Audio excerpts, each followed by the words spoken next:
আমি নিজ চোখে দেখেছি একজন হিন্দু মহিলা পানি নেওয়ার জন্য হাঁটু পানিতে নেমে কলসি চেপে ধরেছে, পানি কলসিতে ঢুকতেছে। এই অবস্থায় মহিলা প্রস্রাবও করতেছে। ভাবলাম বোধহয় ব্রেন নষ্ট, অথবা প্রস্রাবের ব্যাগ এত বেশি ছিল দৌড় রাখতে পারে। এর মধ্যে এক হিন্দু ভদ্রলোক, শিক্ষিত, মাস্টার্স ডিগ্রিধারী, কোন এক ব্যাপারে আমার কাছে আসলে আমি তার সামনে কথাটি তুলে ধরি। তিনি বললেন, না হুজুর, ব্রেনও নষ্ট নয়, প্রস্রাবের ব্যাগও বেশি ছিল।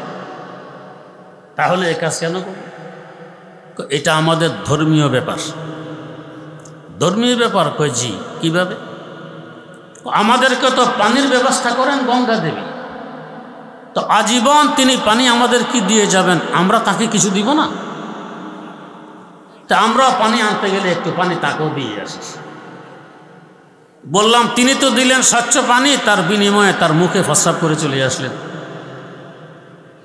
এদের ধারণা গঙ্গা দেবীর পূজা করতে হবে, পানির পূজা। যদি পানির এই শক্তি নিজস্ব হইত, পানির বৈশিষ্ট্য পানির উপরে আমরা গেলে ডুবিয়ে দেয়, যদি শক্তি নিজস্ব হইতো আমার আল্লাহর দেয়া না হতো। এমন বহু ঘটনা আছে, আল্লাহর মনোনীত কিছু বান্দা পানির উপর দিয়ে হেঁটে চলে যান, পানি তাদেরকে ডুবায় না। হাকিমুল ইসলাম আল্লামা কারি তৈয়ব সাহেব রহমতুল্লাহ আলাইহি লেখেন, একদিন রাবেয়া বসরিয়া দজলা নদীর কূলে গিয়ে দেখেন হযরত হাসান বসরি রাহিমাহুল্লাহ পানির উপরে জানামাজ বিছিয়ে নামাজ পড়তেছেন, ডুবতেছেন না।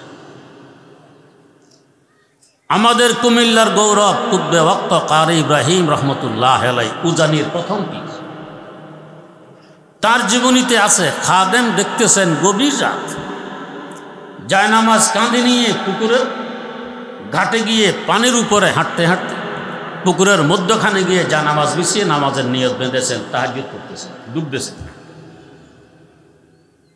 পানির শক্তি নিজস্ব হলে তাদেরকে ডুবায় না কেন?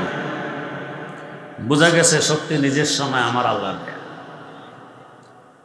এখানে একটি প্রাসঙ্গিক কথা, পানির উপরে গিয়ে কেন নামাজ পড়বেন, স্থলে পড়লে অসুবিধে কি?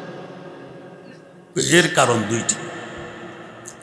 একটি কারণ হলো পানি হলো নরম, নরমের কাছে গেলে কলব নরম হয়। আগের যুগে একজন মানুষ মারা গেলে পুরো এলাকায় শোকের ছায়া নেমে আসতো। এখন চোখের সামনে কত মানুষ মারা যাচ্ছে, অনুভূতিতেও আসে না। কারণ আগের যুগে মানুষ কাঁচা ঘরে থাকতো, নরম ঘরে, কলব থাকতো নরম। এখন পাকা ঘরে থাকে, শক্ত ঘরে, এতে অন্তর শক্ত হয়ে গেছে। তো পানি যেহেতু নরম, পানির কাছে গিয়ে কিছু সময় কাটাইলে অন্তর নরম হয়, নরমের প্রভাব পড়ে। আমার আল্লাহও নরম, নরমের সাথে নরমের সম্পর্ক, তাই নরম কলবে সহজে আমার আল্লাহ দন্না দেন। জিনসে হামর জিনসে হারা তালাকান, জিনসে হামর জিনসে হারা যা জবান, কুনাদ হার জিনসে বাহাম জিনসে পরবাস, কবুতর বাজে বাবাস। নরমের সাথে নরমের সম্পর্ক। কেমন নরম আমার আল্লাহ? আল্লাহর এক বুজুর্গ বলতেছেন, আয় রব তো কারিমি ও রাসূলে তো কারিমি,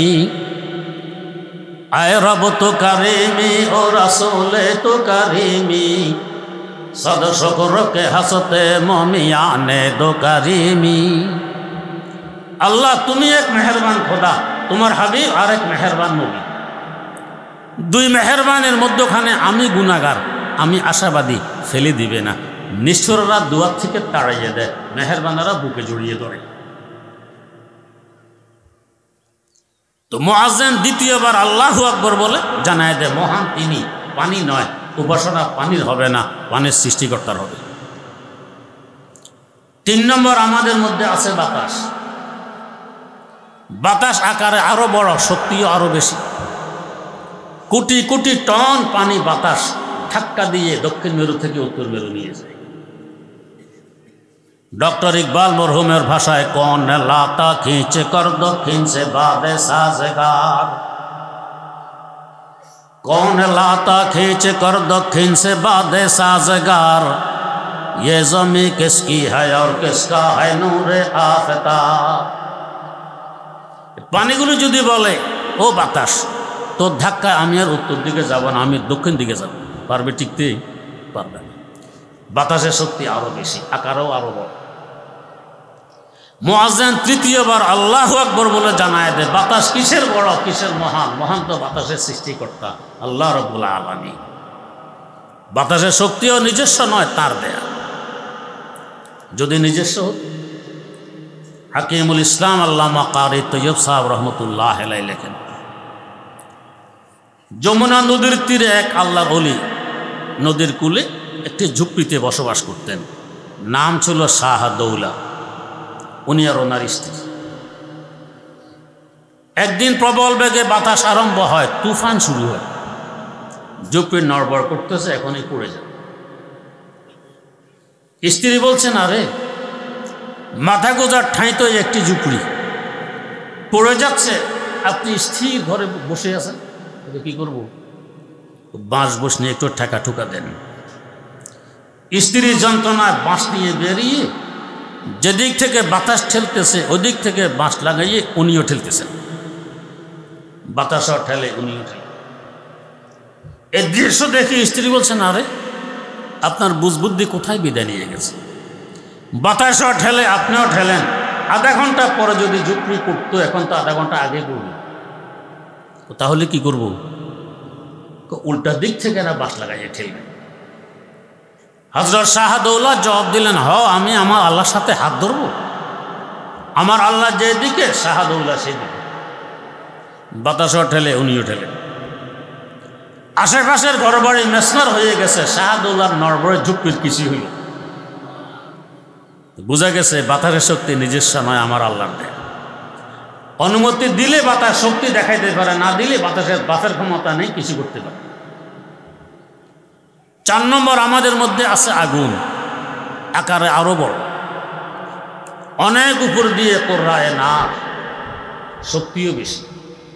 এই আগুনে মাটিকে জ্বালিয়ে পাথরের মতো শক্ত ইট বানাইয়ে ফেলে, আগুনে পানিকে শুকিয়ে ফেলে। আগুন জ্বালাই দিলে তার ভিতরে বাতাস ঢুকতে পারে না, আগুনের ভিতরে অক্সিজেন ঢোকে না। এই শক্তি দেখে আরেক সম্প্রদায় ধোঁকা খেয়ে গেছে, ইরানের অগ্নিপূজক। মুয়াজ্জিন চতুর্থবার আল্লাহু আকবার বলে জানায় দেয় আগুন কিসের বড়, কিসের মহান। মহান তো আমার আল্লাহ, আগুনের সৃষ্টি। অতএব পূজা পাঠ আগুনের হবে না, ইবাদত হবে আগুনের সৃষ্টিকর্তা।